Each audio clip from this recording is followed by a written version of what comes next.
on va définir un petit peu c'est quoi l'analytique RH. Qu'est-ce qu'on veut dire quand on parle d'analytique RH? Puis on va aborder les 4 options qui s'offrent à vous. Peut-être que vous utilisez déjà quelques-unes de ces options-là. Puis ensuite de ça, on va vraiment plonger dans le comparatif, les coûts, les délais, qu'est-ce que ça implique. Chacune des 2 dernières, vraiment, là, on va se concentrer sur bâtir la solution personnalisée ou se doter d'une solution prédéveloppée. Puis on va avoir, là, ça devrait durer 40-45 minutes, puis on va garder un bon 15-20 minutes pour les questions à la toute fin aussi. Donc, je vous invite à soit écrire vos questions dans le chat ou les garder à la fin. On va vous laisser la chance de partir vos caméras, vos micros pour les poser aussi. Donc, c'est vraiment à votre guise.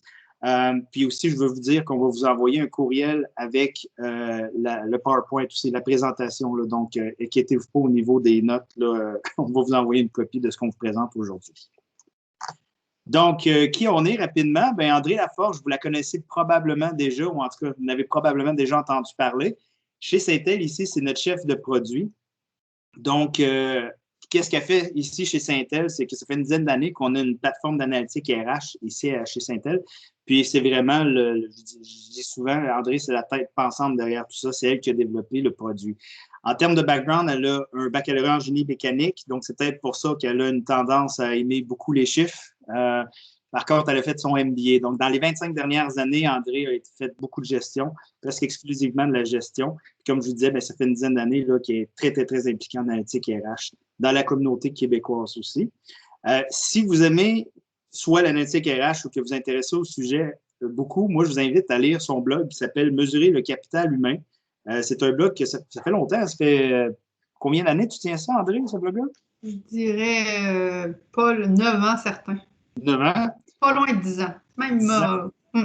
Fait qu'il y a du contenu. Il y a beaucoup de contenu, du bon contenu. Puis d'ailleurs, tu as gagné c'était pas un prix, là, mais tu as été nommé parmi les 20 blogs là, qu'il fallait absolument suivre au Québec en RH. Ça fait 2-3 mois de ça. Donc, si vous vous intéressez à l'analytique, définitivement, allez voir un coup d'œil là-dessus. Puis, juste pour vous dire que vous êtes en bonne compagnie avec André, puis en 2018, il y a David Green, qui est un Anglais d'Angleterre, qui a nommé André comme étant une des top 50 influenceurs en analytique RH au monde. Donc, vous êtes en bonne main aujourd'hui, vous allez voir. De mon côté, moi, c'est Mathieu Barry. Je suis le directeur succès client puis les ventes ici chez Syntel. Je suis arrivé en juillet l'été dernier, là, donc je suis plutôt nouveau. Mais ça fait une dizaine d'années que je baigne dans le BI, là, autant le BI en général que l'analytique RH. Donc, mon rôle ici, c'est vraiment, je suis un peu la colle, là, finalement, entre quand on a des gens qui sont intéressés, des clients qui sont intéressés par l'analytique RH. Moi, mon rôle, c'est d'aller chercher à l'interne, on a des ressources techniques, on a des ressources d'affaires. Donc, c'est vraiment d'aller chercher les bonnes ressources à l'interne pour venir supporter les besoins de nos clients. Donc, ça résume un peu ce que je fais ici. Puis, juste avant qu'on saute dans la présentation, Syntel, on est qui? Bien, Syntel, ça fait 34 ans presque qu'on fait du BI exclusivement. Donc, on faisait du BI avant que le BI s'appelle BI. Ça vous donne une idée, là? Donc, c'est notre pain, notre beurre, c'est la seule chose qu'on fait. On a 45 employés qui font que du BI. Dans cette entreprise-là, il y a 2 branches. Il y a vraiment la branche BI générale où on fait du BI, des projets BI. Ça peut être de l'accompagnement, ça peut être des projets à distance, ça peut être du placement de ressources. On a beaucoup de choses, mais ça va être vraiment pour le BI en général. Donc, ça peut être pour les opérations, la finance, quoi que ce soit. Et on a une deuxième tête ou un deuxième bras à ça. C'est vraiment le capital humain. C'est la branche qu'André gère finalement. Et là, vraiment, on a une cible. Là. On a vraiment une spécialité sur l'analytique RH et le RH en général. Et là-dedans, bien là, on donne des formations, on fait de l'accompagnement. On a même un service d'audit. Si les gens veulent savoir la qualité de leurs données pour leur système SIRH, on fait ça aussi. On fait du développement sur mesure et éventuellement, quand les gens sont intéressés, on a aussi une plateforme d'analytique RH. Donc, ce qu'on vous parle aujourd'hui, quand on vous parle de la solution prédéveloppée, c'est sûr que nous, on a comme une dizaine d'années d'expérience là-dedans. C'est là qu'on a été puisé. Puis, pour tout l'aspect bâtir la solution nous-mêmes, bien, on a notre autre branche qui fait du BI qui nous a aussi beaucoup fourni d'informations sur qu'est-ce que ça implique de bâtir une solution nous-mêmes. Fait que ça donne un topo un peu approximatif. Maintenant, André, je vais te laisser la main si tu veux reprendre de ton côté. Je vais partager mon Dieu, je ne vous vois plus. Je vais partager mon écran. Bon, je vous revois, là. OK, on va commencer. On a la mauvaise écran, par exemple. Ça se peut-tu? Je pense que c'est tes notes qu'on voit. Mais non, c'est une nouvelle fonctionnalité de Teams. Je parle, puis on dirait que ça l'essaye. Regarde. OK, ben oui, essaie de Puis traduire ce que tu dis. je sais pas comment désactiver ça. Puis Comment t'en je as fais en ça? plus. Mais c'est pas, Hein? ouais, fiez-vous pas au. Fiez-vous pas, là, je sais pas, c'est là depuis ce matin. Je sais pas ce qui est arrivé, mais je parle, puis on dirait qu'il essaye de me traduire. Bon, en tout cas. Fait que, honnêtement, je sais pas comment le désactiver. J'espère que ça vous tannera pas trop, là. Parce que moi, ça me tanne, fait que je le regarde pas. Ah, si tu vas dans les 3 petits points, Ouais, turn on live captions ou turn off là, je dans pense ton que contrôle c'est d'abonné. ça. Ouais. J'ai pas ça dans mes 3 petits points. T'as pas ça dans tes 3 petits points? Ah. Non, non, Grave. c'est bizarre, hein?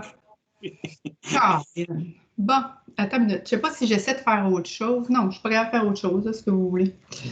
Fait que allons-y, là. Qu'est-ce que l'analytique? L'analytique, c'est un processus qui vous permet de prendre une décision optimale ou réaliste basée sur des faits. J'aime mieux dire réaliste parce qu'en RH, d'avoir une décision optimale, c'est pas tout le temps nécessairement facile parce que ce qu'on mesure, la donnée qu'on a, c'est de la donnée sur les humains. OK? Donc, le processus analytique, c'est qu'on part d'une question, on a des données. Ensuite, ces données-là, qu'est-ce qu'on fait? On crée des indicateurs, on les analyse et on a des pistes de solutions et on passe à l'action. Souvent, ce qu'on voit dans les organisations, c'est que oui, on a une question, une hypothèse, on va chercher les données, on produit des indicateurs et ça arrête là. Le processus analytique est beaucoup plus complexe. Ça. Le processus analytique doit vous permettre de prendre une décision, doit vous permettre de passer à l'action. Si je regarde maintenant, si on regarde plus l'analytique en RH, en fait, l'analytique RH, c'est que on va aller chercher des données, pas seulement dans votre système d'information RH ou dans votre système de paye, on va aller chercher des données aussi dans les systèmes financiers de l'organisation, dans les systèmes opérationnels, et on pourra même aller chercher de la donnée externe à l'organisation. Donc, c'est d'aller chercher le plus de données possible pour être en mesure de produire des analyses de qualité. Et à ces données-là, on va appliquer différentes techniques. Donc, on pourrait appliquer des techniques statistiques traditionnelles, comme on pourrait appliquer des techniques d'apprentissage automatique, comme ce qu'on appelle le machine learning, pour permettre de faire du prédictif ou du prescriptif. L'analytique RH, le but premier, c'est de supporter la décision RH et ça vous aide à quantifier l'impact de vos investissements en capital humain. Okay? Donc, en gros, l'analytique RH, voilà ses caractéristiques. Si on regarde maintenant le continuum de l'analytique, on part à la base qu'on a une intuition, mais la façon de prendre des décisions maintenant ne doit pas rien qu'être basée sur de l'intuition. Donc, c'est là que vient un continuum.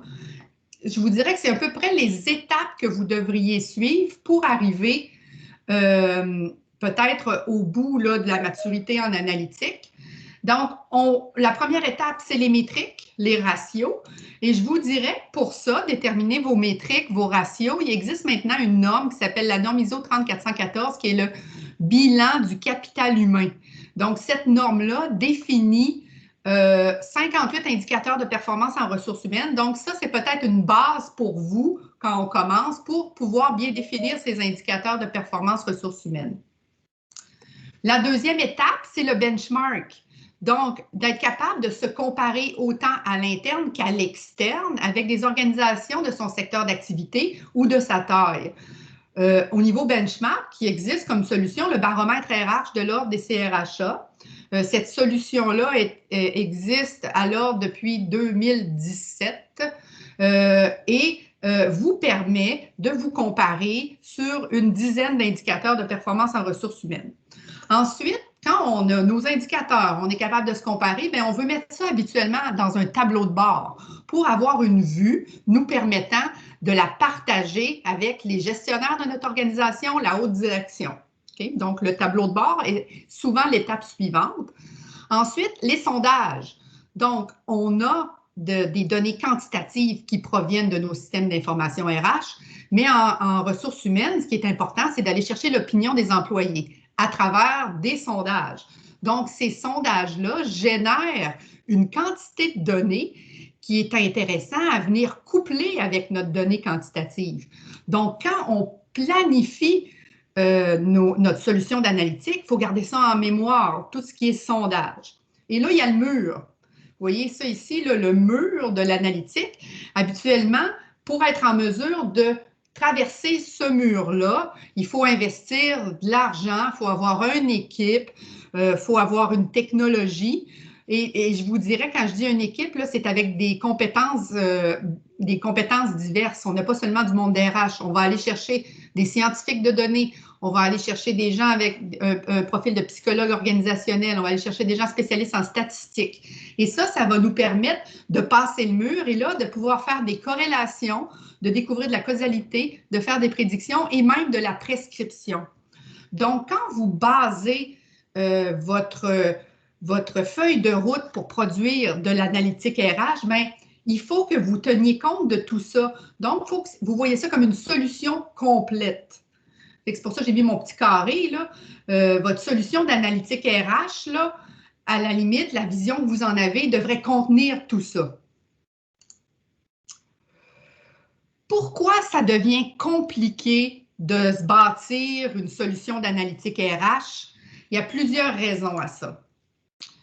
La donnée RH est habituellement dans plusieurs systèmes, OK? Et on a rarement une vue globale de tous nos systèmes.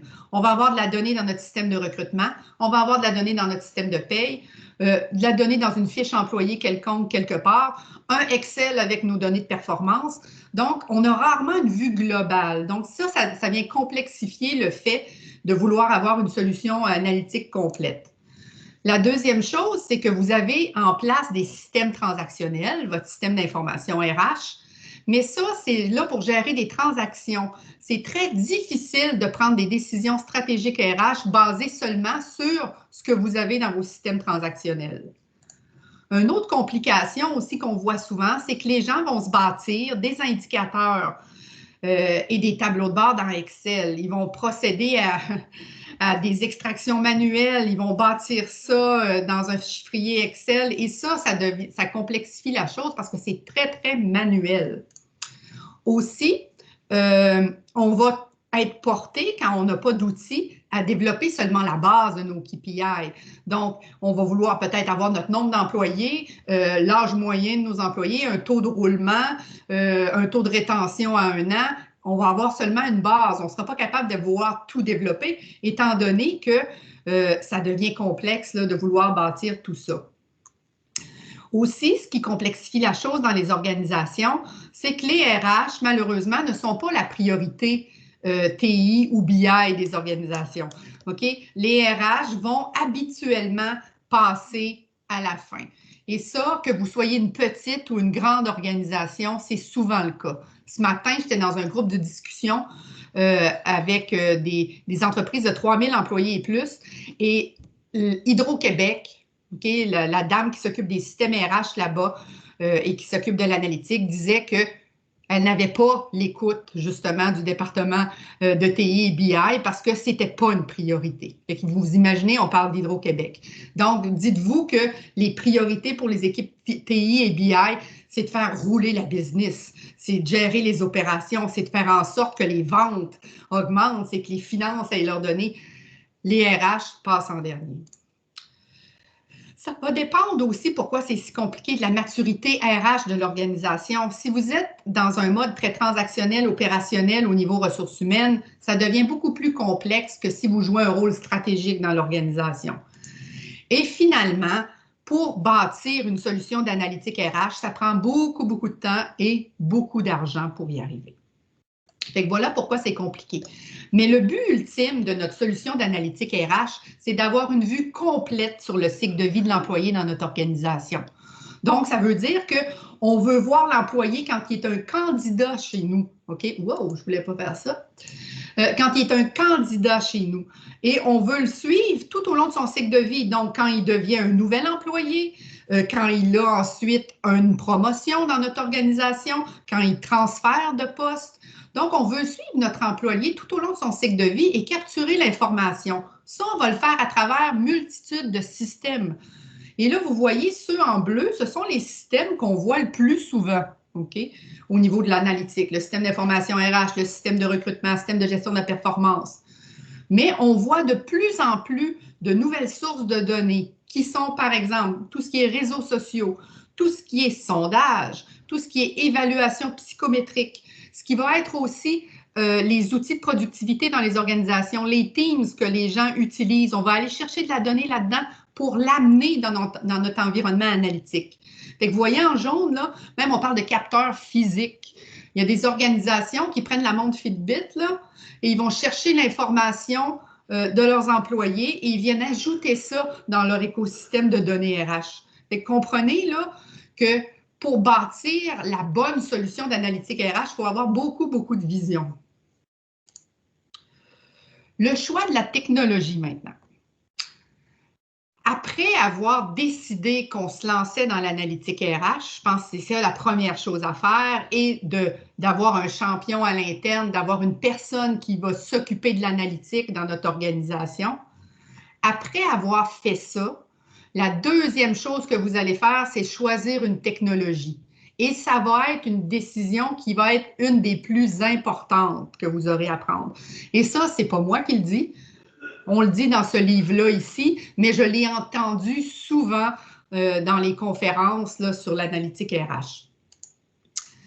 Les technologies disponibles maintenant, OK? Je les ai séparées en 4 grands courants technologiques, si on veut. Dans le coin gauche, en bas, on a le chiffrier, OK? Le Excel. Vous voyez là ma flèche s'en va, ma capacité analytique s'en va vers la droite. Donc, plus on va vers la droite, plus on a de capacité analytique. Et plus on s'en va vers le haut, plus on est spécifique au domaine RH. Donc, le chiffrier est celui qui a le moins de capacité analytique et qui est moins spécifique au domaine RH. Ensuite, on a dans le coin en haut, à gauche, le SIRH ou le système de gestion des talents. Les systèmes actuels de gestion des talents devraient, OK, ceux de dernière génération, devraient vous fournir une base en termes d'indicateurs de performance et une base aussi au niveau du reporting qu'ils offrent, OK? Et dites-vous que ça, au moins, ça va être spécifique au domaine RH. Et là, les deux autres qu'on a à droite, l'application analytique RH et les solutions d'intelligence d'affaires, ce sont les deux qu'on va vous comparer aujourd'hui. Ce sont les deux sur lesquels on va plus s'attarder. La solution d'intelligence d'affaires, c'est celle où on vient bâtir avec les outils BI existants dans notre organisation une solution qui va nous permettre de faire de l'analytique RH. Et il existe des applications d'analytique RH prédéveloppées, donc des solutions qui se vendent sur le marché, qui font tout le travail de vous produire vos indicateurs, vos analyses prédictives. Si je regarde rapidement le chiffrier, OK? Il y a des pour le chiffrier, il y a des contre. Les pour, c'est certain que c'est facile à utiliser. C'est presque gratuit, un chiffrier. Tout le monde a accès à ça. Tout le monde connaît Excel. Je vous dirais que c'est idéal pour quelques indicateurs. Puis c'est idéal aussi pour peut-être faire une preuve de concept, pour démontrer l'importance de l'analytique dans votre organisation. Et si vous êtes moins de 100 employés, vous pouvez vous en tirer à faire de l'analytique avec un chiffrier Excel.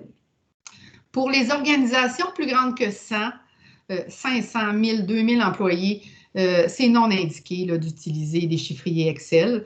Puis, c'est à cause des contres qui sont là à droite. Donc, sécurité inexistante. C'est très difficile, à part de mettre un mot de passe sur votre chiffrier Excel, c'est très difficile de sécuriser un chiffrier Excel, on peut seulement voir les choses qu'on a le droit de voir. C'est propice aux erreurs, ça vous le savez probablement. Hein? C'est facile d'introduire une erreur dans Excel sans qu'on s'en rende compte. C'est non fiable parce que à peu près n'importe qui peut changer les données sans qu'on s'en aperçoive. C'est très manuel, ça demande beaucoup de temps à créer, à mettre à jour. Et probablement la personne qui a créé l'Excel, quand elle quitte et qu'elle laisse ça à quelqu'un d'autre, c'est très difficile de reprendre le Excel de quelqu'un d'autre, de comprendre la logique derrière, comment la personne elle a conçu son Excel, parce que pour créer des formules dans Excel, là, il y a 1 million de façons de créer la même formule. OK? Et je vous dirais que Dans ma vie, j'en ai montré plein de chiffriers Excel pour plein de clients, OK? Et je vous dirais qu'ils sont tous heureux quand ils voient ça, puis ils se disent « Wow, ouais, j'ai mon chiffrier Excel, je vais être capable de… » Et là, je sais que quand je leur laisse ça dans les mains, je le sais que c'est là que la merde va pogner. Pourquoi? Parce que faut que tu sois très, très vigilant avec un chiffrier Excel et au bout de 2-3 mois, souvent, ils me rappellent « André, la formule est brisée, ça ne fonctionne plus, etc. »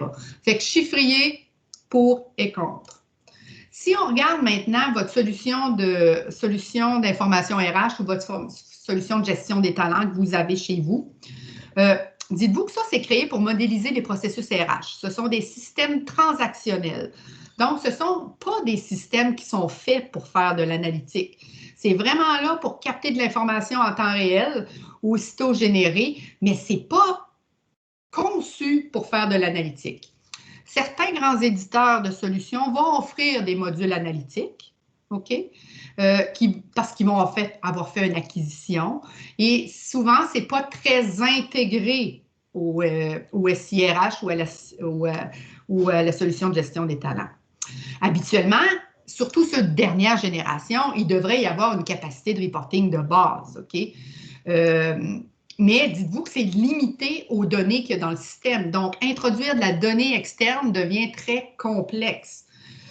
Aussi, puis ça, c'est plus dans le jour où vous voulez changer votre système RH ou si vous êtes en magasinage de système RH, assurez-vous que le système est capable d'exporter ces données. Donc, habituellement, il va y avoir on appelle ça des API, où vous allez être capable d'extraire les données facilement de votre système d'information RH. Parce qu'on se rend compte souvent que dans notre solution, on la voit, la donnée, elle est là, mais on n'est pas capable de l'extraire. Donc, ça, c'est peut-être quelque chose à regarder quand vous magasinez pour un nouveau système d'information RH. Donc, si on regarde les pour et les contre de faire de l'analytique avec notre système d'information RH, ça fait partie de votre écosystème technologique RH. Donc, ça, c'est un pour. Le monde connaisse l'outil, ça fait partie déjà de votre patrimoine d'organisation. Ça inclut des rapports standards, puis c'est vraiment une expertise du domaine RH. Donc, ça, c'est les pour. Les contre, seulement pour des données dans l'application. C'est difficile d'amener des données externes. C'est conçu pour gérer des transactions. C'est coûteux et très difficile d'amener de l'historique dans votre système d'information RH. Ce que ça veut dire, ça, si vous changez votre système d'information RH demain et que vous avez en vue de faire du prédictif, bien, dites-vous que ça va prendre une couple d'années avant que vous puissiez faire du prédictif. Pourquoi? Parce que rarement, on va payer pour amener l'historique dans notre système d'information RH. Ça coûte trop cher, c'est trop compliqué à faire. Fait qu'on va peut-être avoir quoi? Un 6 mois qui va être amené dans notre système, mais le 10 ans qu'on a d'information, il est perdu. OK? Et aussi, bien, ça a une capacité limitée en analytique. J'ai mis un lien vers mon blog parce que c'est le sujet de mon avant-dernier blog. Là, pourquoi je ne peux pas faire d'analytique avec mon système d'information RH? Ça va peut-être vous donner, j'ai résumé un peu ici mon blog, mais si vous voulez en savoir plus, là, vous pouvez consulter mon blog. Maintenant, si on regarde ce qui nous intéresse davantage aujourd'hui, pourquoi je déciderais de construire ma propre solution d'analytique RH? OK? Quand est-ce que c'est une bonne idée de le construire soi-même? Un, c'est quand on a une vision précise de ce que l'on veut. On a vraiment établi une vision de vers où on veut aller en analytique et on connaît chacune des étapes. C'est la première chose. La deuxième chose, on a la capacité de le faire à l'interne. On a les gens, les compétences, le temps. Ça ne veut pas dire d'avoir une équipe TI, là. Ça veut dire d'avoir une équipe BI, parce que faire de l'analytique, c'est du BI, c'est de l'intelligence d'affaires et ça prend des compétences bien différentes que ce que vos gens de TI peuvent avoir. Donc, je dis, ça prend une équipe TI et BI peu occupée. On doit avoir des connaissances en analytique RH parce que c'est bien beau avoir l'équipe BI, mais il faut avoir des experts de contenu à l'interne. Donc, des gens qui vont être capables de dicter aux gens de BI les besoins et de bien les établir et qui vont être en mesure de bien communiquer avec les gens de BI. Ça prend une maturité organisationnelle, ça c'est certain. Ça prend aussi du temps et de l'argent en masse. Et c'est si vous avez un besoin de personnalisation maximale, OK? Donc, vous voulez que ça soit absolument, parfaitement selon vos besoins. Dans ce cas-là, l'idée de construire peut être une bonne idée. Et ça peut être aussi que vous n'avez pas trouvé l'application sur le marché dont vous auriez besoin. Et à ce moment-là, vous décidez de le construire vous-même parce que vous pensez que c'est un avantage compétitif pour vous. Donc, voilà c'est quoi, pourquoi on voudrait le faire nous-mêmes à l'interne. Ah oui. Et souvent, dans les organisations, il y a des cultures d'organisation qui sont, on bâtit tout à l'interne, on le fait nous-mêmes. Tandis qu'il y a d'autres organisations que ce n'est pas cette culture-là. Donc, les choses qu'on peut acheter, on va aller les acheter plutôt que de les bâtir nous-mêmes. Si vous voulez bâtir vous-même maintenant, qu'est-ce que ça va vous prendre? Bien, ça va vous prendre un endroit pour entreposer les données. Bon, on pourrait dire entrepôt de données, comptoir de données, cube.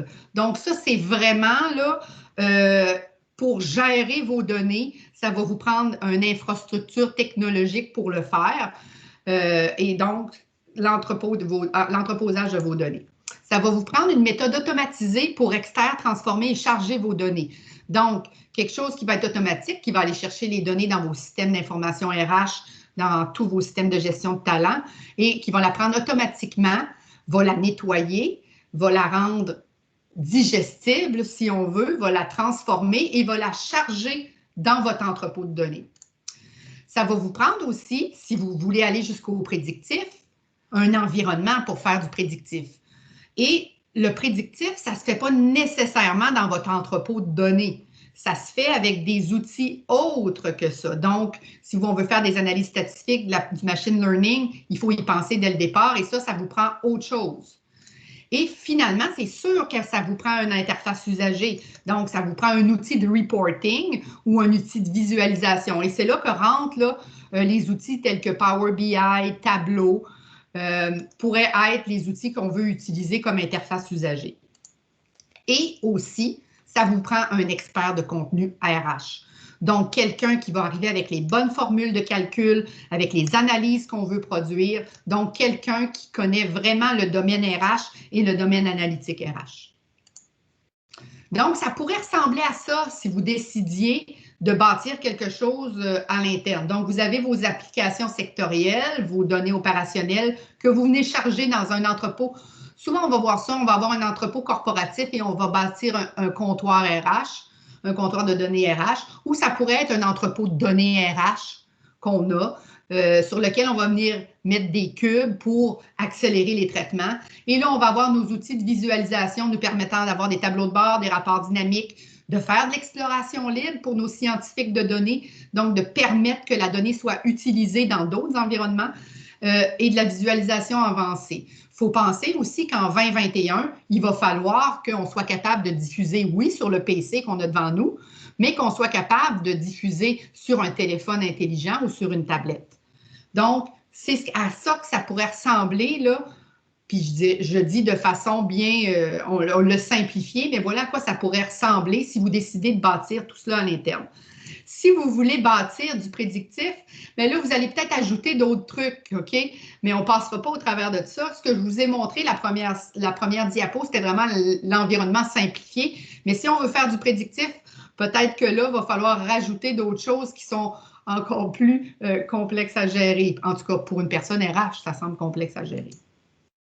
Les pour et les contre de bâtir nous-mêmes notre solution. Les pour, c'est certain que ça peut répondre parfaitement à votre besoin si votre besoin est bien exposé et si les personnes qui sont en charge du contenu RH connaissent très bien ce qu'il y a à faire. C'est sûr aussi que ça va vous permettre la capacité d'analytique avancée. On va aller plus loin avec Excel à ce moment-ci. Puis, ça pourra peut-être inclure aussi de l'analyse prédictive si c'est dans nos spécifications de base. Les comptes maintenant. C'est probablement l'option la plus complexe, OK, et la plus difficile à cause de l'envergure du projet. C'est un très gros projet, ça, de vouloir bâtir notre propre solution d'analytique RH. C'est des multiples technologies qu'on met ensemble. Ça prend des compétences techniques diverses. Il y a plusieurs départements impliqués. Ce n'est pas seulement la fonction RH là, qui va être capable de développer ça. Ça prend le TI, ça prend le BI, Ça prend beaucoup de monde. Ça va vous prendre un bon gestionnaire de projet et des bonnes attentes aussi. Dites-vous qu'un entrepôt de données est nécessaire, OK? Puis quand je dis entrepôt de données, ça inclut là, beaucoup de choses. Là. Mais dites-vous que la gestion des données, le système de gestion des données est nécessaire. Et dites-vous qu'un entrepôt de données, à bâtir ça, c'est dispendieux et c'est long. J'ai vu des projets d'entrepôt de données qui ont foiré. OK? J'ai vu des gens qui ont passé 5 ans à vouloir monter leur entrepôt de données et ils ne sont jamais arrivés. Fait que je vous dis, puis je vous dis aussi, il faut faire attention, la donnée RH est une donnée beaucoup plus complexe que la donnée financière. La donnée financière, là, c'est des, puis là, je vais le simplifier, là, c'est des dollars, OK? C'est des dépenses, c'est des coûts, c'est des revenus.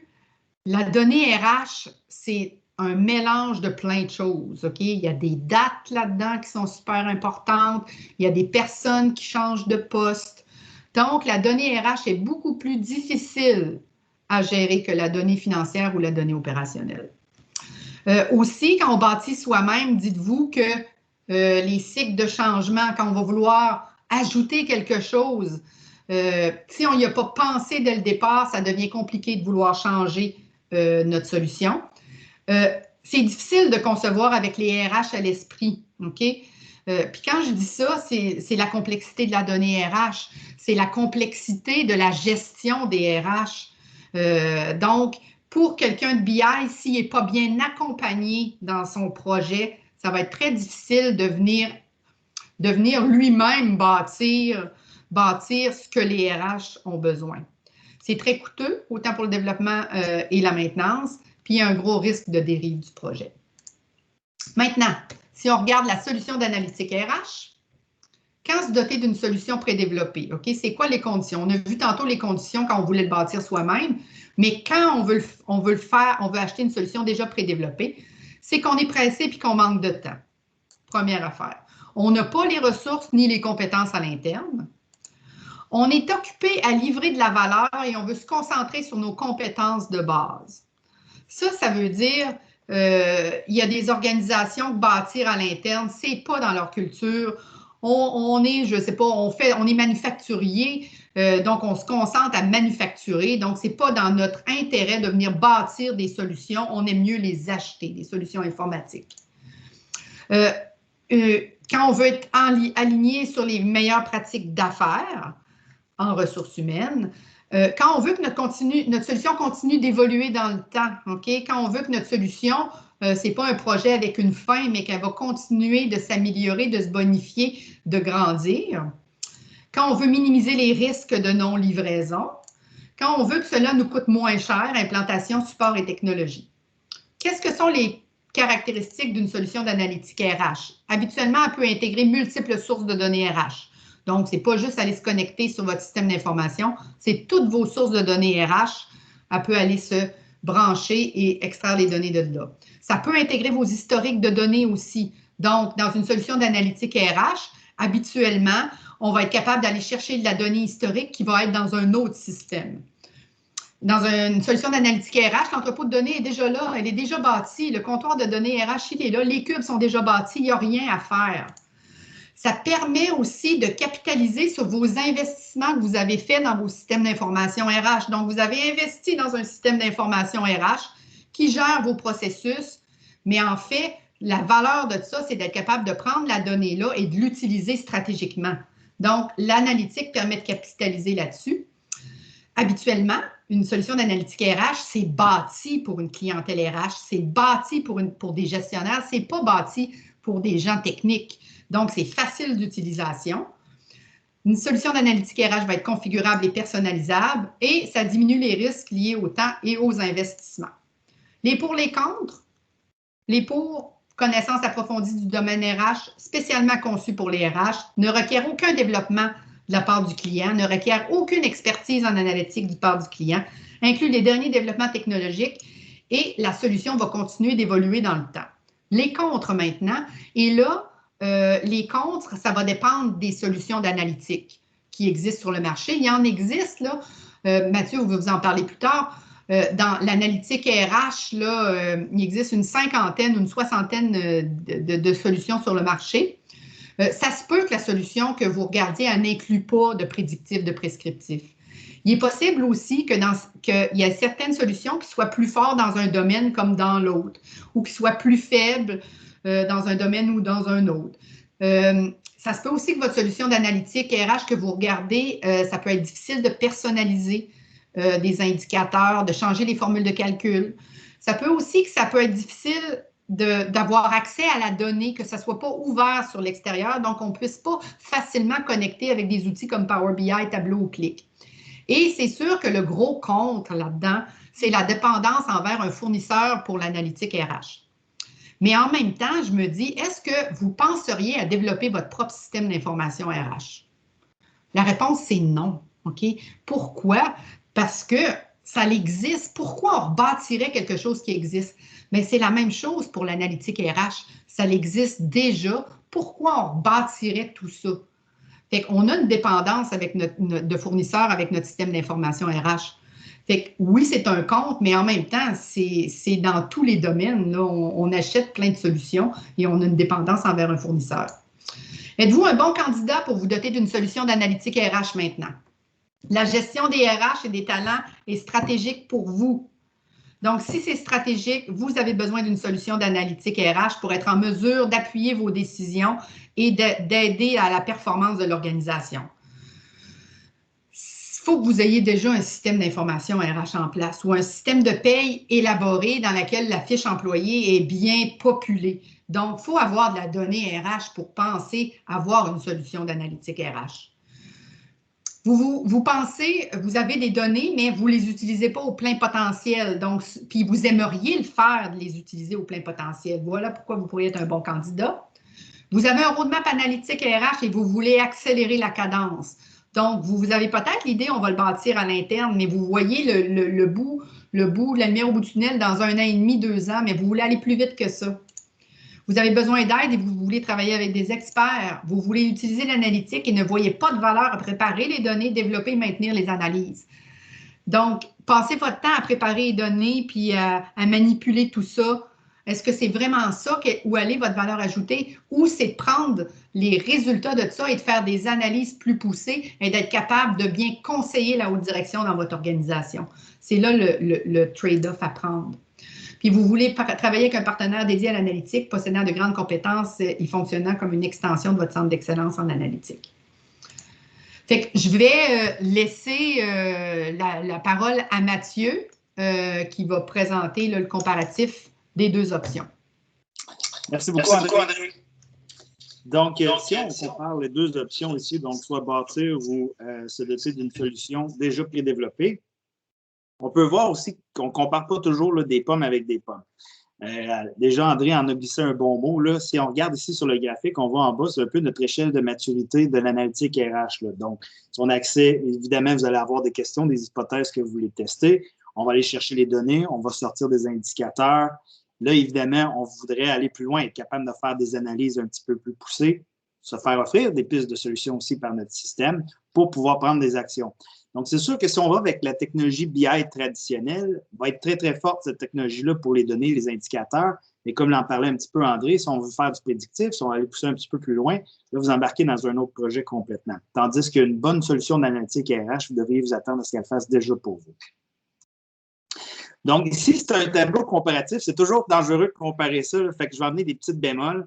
Il y a beaucoup de variables dans un projet de BI traditionnel, comme vous pouvez vous imaginer. Là. Fait que c'est vraiment un ordre de grandeur qu'on essaye de vous donner ici, pas un coût là, sûr, peu importe qu'est-ce qui arrive, c'est comme ça que ça va se passer, le temps que ça va prendre ou les coûts.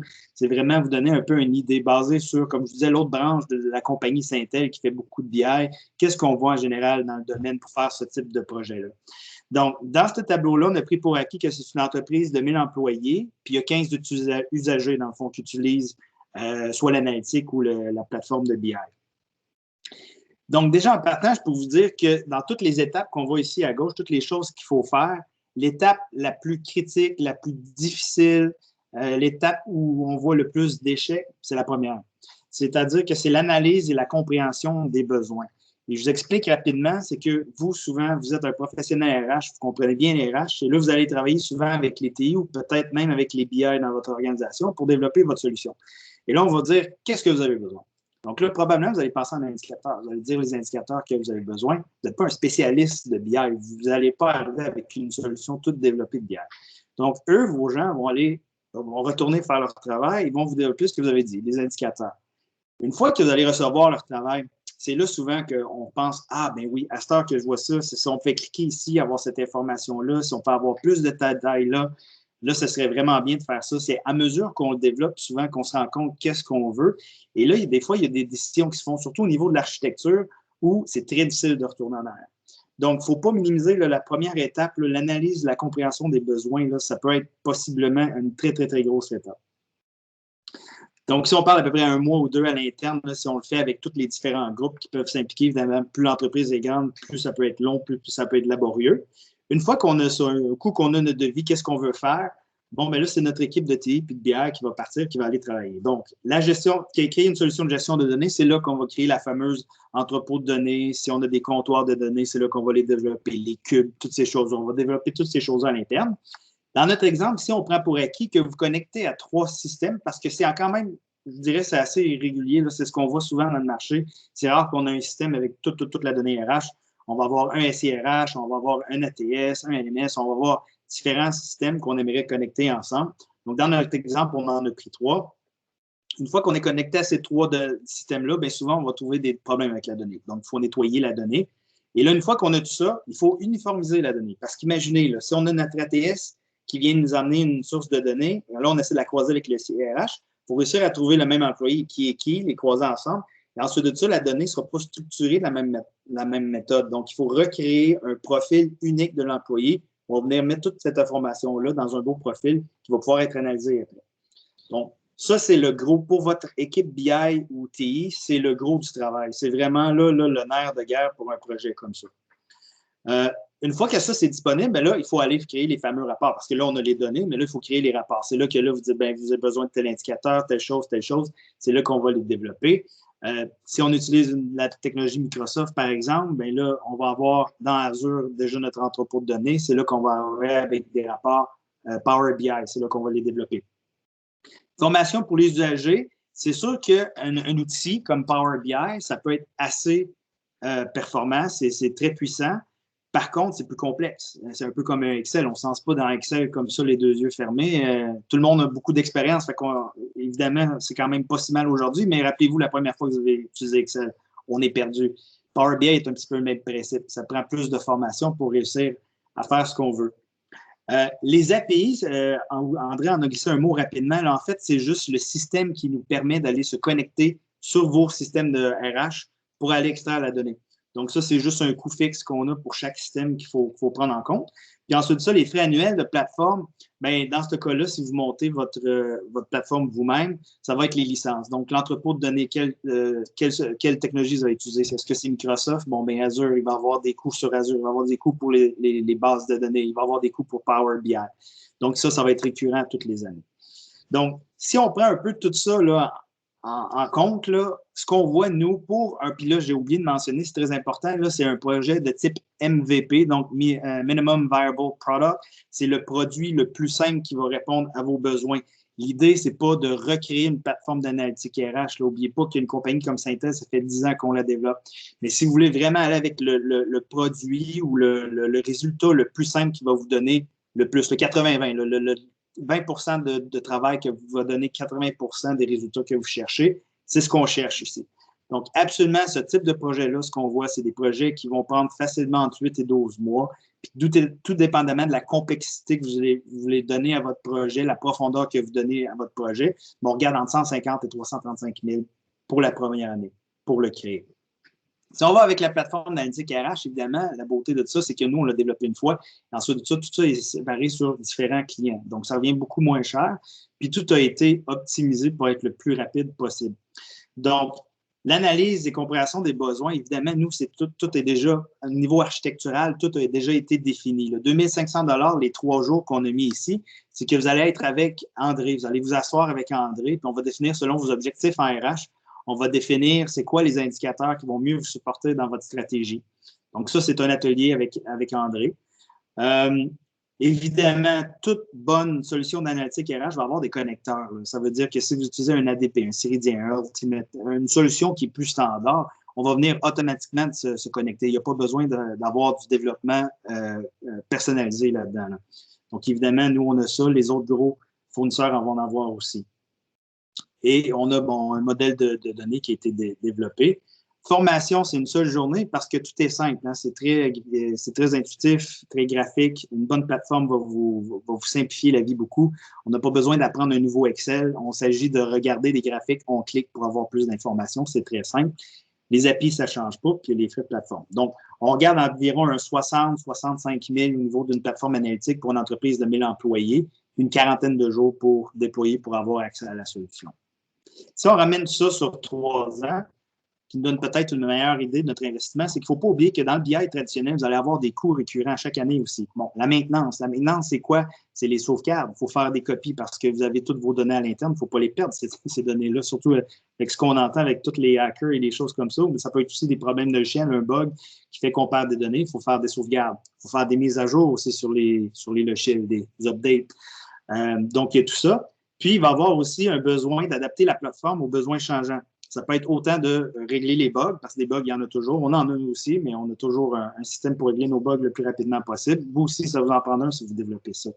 Ensuite de ça, ça va pouvoir être plus de besoins à l'interne, où ce que vous voulez aller plus loin, creuser plus fort, aller creuser plus loin dans la donnée, ou vous voulez aller chercher plus d'informations, finalement. Donc ça va prendre du développement. C'est facilement 1 à 2 ressources à temps plein pour le faire. Les frais annuels, c'est les licences. Là, donc, comme je vous disais, là, pour Azure, par exemple, Power BI, ces choses-là. Donc, si vous voyez que sur 3 ans, on tombe à un investissement entre 400 et quasiment là, 750 000 sur 3 ans. Avec une plateforme d'analytique RH, bien, la beauté, c'est vraiment que c'est les frais annuels seulement qui comptent ici parce que la maintenance, puis adapter la plateforme, nous, ça fait partie finalement du service qu'on offre. Donc, c'est à même le prix. C'est divisé parmi tous nos clients. Donc, la cohabitation, j'en parle vraiment rapidement. Je vois que le temps avance vite. Donc, pour la cohabitation, c'est aussi possible d'avoir les deux. Puis ça, on voit ça de plus en plus. C'est que si vous regardez pour trouver un système qui va vous permettre d'avoir, parce que l'avantage d'un système personnalisé, c'est que ça va répondre à 100 % de vos besoins. L'avantage d'une plateforme d'analytique prédéveloppée, c'est que c'est très rapide. Donc, il y a possibilité d'avoir la plateforme d'analytique RH qui va vous donner accès à 80, 85, 90 % de tous vos besoins et de venir greffer votre BI traditionnel sur la plateforme qui va vous donner 100 % de tout ce que vous avez besoin. Donc, si on se concentre sur la version hybride, ça veut dire quand on utilise les deux, bien là où on voit les gros changements, c'est au niveau de la rapidité. Comme j'ai dit, la plateforme d'analytique va venir nous donner accès à ce qu'on a besoin rapidement. Le coût vient d'être diminué parce qu'une bonne plateforme va ouvrir ces données aussi. Ça veut dire que l'analytique, la plateforme d'analytique RH va vous permettre à votre BI traditionnel d'aller se connecter sur les données, ce qui vient de régler un paquet de problèmes ou un paquet de travail qui est nécessaire de faire à votre équipe BI pour aller extraire la donnée, pour aller structurer la donnée, pour aller uniformiser la donnée. Donc, évidemment, dans le reste, ça ressemble quand même au BI traditionnel, c'est-à-dire la complexité. On vient même d'en entrer un petit peu plus de complexité parce que là, on a 2 systèmes à gérer plutôt qu'un. L'effort, la maintenance, mais évidemment, on développe du BI traditionnel, donc ça reste la même que du BI traditionnel. Je termine avec ce slide-là ici. Ça, c'est pas tout, sans exception, mais c'est beaucoup de solutions d'analytique RH qui sont disponibles sur le marché. C'est une firme qui s'appelle RedThread qui publie ça à toutes les années. Donc, ça, c'est la version 2020.